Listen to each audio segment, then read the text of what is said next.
but how quickly she could beat home. Here's a quote from Nancy Armour from the USA Today. Rousey fell victim to the same trap, caught up in her own hype. She took the over-the-top arrogance to the extreme, demeaning her opponents, manufacturing vendettas, threatening to beat up Kim Kardashian or anyone else who annoyed her. Rousey captured the sporting world's attention with her bad girl, I can beat Floyd Mayweather, greatest female fighter ever attitude. But now that we look back, did that attitude actually hurt her in the end? I think we got to back it all the way up to how she got to where she was. And part of that is because she's playing by a different set of rules as a female athlete.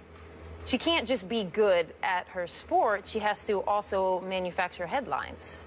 She has to, every time she approaches a fork in the road and can take the more explosive, confrontational route, or she could take the good girl, say the right thing route, she kind of had to take the explosive route because she needed to get attention. She needed to build a platform, and I thought she was really smart about how she did that. I mean, she won a medal, an Olympic medal in judo. We didn't know who she was.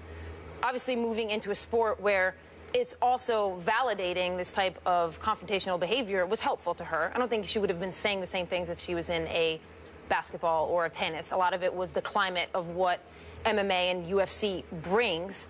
But, so my point is that if she was a male athlete, she could just say whatever she wanted, whether that was explosive or not, and being good at her sport would have gotten the headlines. She couldn't do that. She had to make the headlines. So in a lot of ways, we saw her manufacturing these interactions with Floyd Mayweather, with the Kardashians, with almost everything, with Bieber, too. She had to do that. Now, I do think that once she built her platform, she kind of kept her foot on the gas there. And I don't know if that was habitual.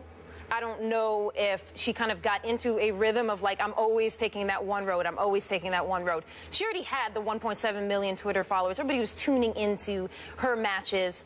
I don't know that she needed to go the extra mile with Holly, but I do know that that is how she built her platform, and so I completely understand that that was habitual for her. You know, the conversation after this fight largely revolves around why has there been such a glee in Ronda Rousey's loss? Why have people been so ready to jump on this and say, see, she wasn't everything she was built up to be?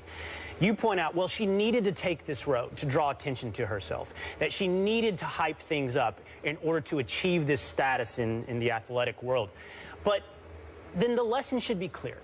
If your goal is look at me, if your goal is attention, be prepared for the kind of attention you are going to receive. It will come with the positive, and it will come with the negative. And what Ronda Rousey is experiencing this week, what people are saying this week, is a direct result of the look at me she performed for weeks. Now, I think it's interesting the words that you used, that Nancy Armour used. You said she had to manufacture headlines with the Kardashians. Armour said that she was caught up in her own hype. Here is why people are responding so gleefully to her loss, because they don't like being sold a lie. And Ronda Rousey's excellence, or not, that's not fair. Ronda Rousey was excellent. Ronda Rousey as the world's greatest female athlete, Ronda Rousey as somebody who could beat Floyd Mayweather, was a lie. And so when people hear that over and over, I think they have a natural reaction to that, a natural negative reaction to that. They gravitate, I think, perhaps naively and hope, that they gravitate towards the truth. And Ronda Rousey, and not just her fault, by the way, external forces made up the lie. Dana White, for the sake of his organization, for the sake of his sport, built her up bigger than she was. The idea that she could beat Floyd Mayweather was absurd, and she played that up, that she could take Floyd Mayweather. And people wanted to believe that for a variety of reasons, including the fact it would be really awesome if a female athlete could whip a male athlete, especially one that has domestic violence issues, right? Who, by the way, hypes his own stuff beyond reality as well. That would be such a sweet little modern story of justice. But the problem is, it wasn't true. Ronda Rousey was great. She was not the greatest female athlete of our time. She wasn't the greatest female athlete on the face of the earth. That's a huge insult to people like Serena Williams. She wasn't even, as it turns out, the best female MMA fighter. Todd said earlier in the tease, you know, she was the baddest woman on the planet. No, she's not the baddest woman on the planet. Holly Holm has very right claim to that right now today. I don't think we can call it a lie yet. Was it true or not true? Certainly a dent has been put into this mystique. I don't think anybody was ever saying that she was never going to get beat. I think we like the spectacle of watching it, and I think we will like the spectacle of watching the rematch between Holly and Rousey. I don't think it's an out-and-out lie to say that she was one of the greatest female athletes, or I don't know why I'm using past tense, is one of the greatest female athletes. A lot of great athletes take losses. But the lie is how, you have to admit, Kate, the lie is how highly it was built up. It was sold to us. She participated in this. Could she have ever beaten Floyd Mayweather, honestly? Was that ever going to happen? If she can beat Floyd Mayweather? Yes. No, of course I don't. And I'm also not a proponent who thinks like women can play in the WNBA. But the reason she said she could, and this gets back to my original point, is that spotlights exist on male athletes. So when Mark Cuban said Brittany Griner could play in the NBA, that's because the spotlight is on the NBA, so of course they're going to entertain that because they want to jump into that spotlight. The same thing was happening with Rousey there. When people were putting spotlights on certain things, she wanted to be a part of those conversations to build up this brand. Now, I think there was a little bit lacking in terms of the depth of quality of MMA fighters that we weren't talking about enough, and certainly the progression in its evolution of women's MMA.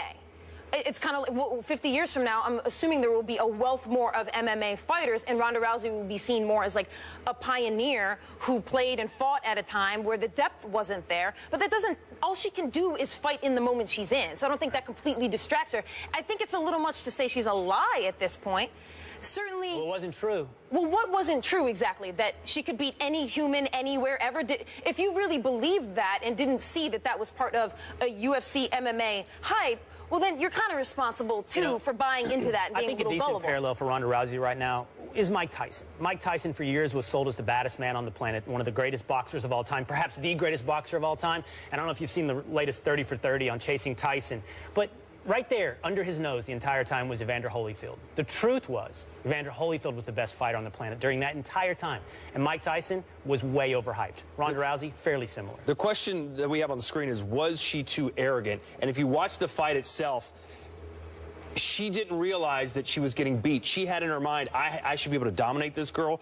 Tactics be damned. She was way too aggressive. She should have gone to her bread and butter and tried to take her down more. Instead, she wanted to prove to the world that she was indeed as bad as she'd been saying, instead of having a smart fight and winning the way she knows she could have won. So perhaps in the rematch, she'll do it that way. But I think she got too caught up in the hype when she was actually in the fight itself, and it cost her the loss. Could be. I believe she believed that hype. Yes, she believed it. The Cowboys are expected to finally have Tony Romo back this weekend. Can he save their season? Where's the halo and wings? Will's Cowboys season. Oh. And the Texans. Miracle. The Texans, too, you said? And a miracle. He's a polygamist. Not the Texans. Why are you so Texas-centric? Why? Where I'm from. Yeah, but you can't support another team from another state. There's strict rules on that, Todd. We can go over what those rules are, but there are very strict rules on when You you live in New York enforce. now, so you're...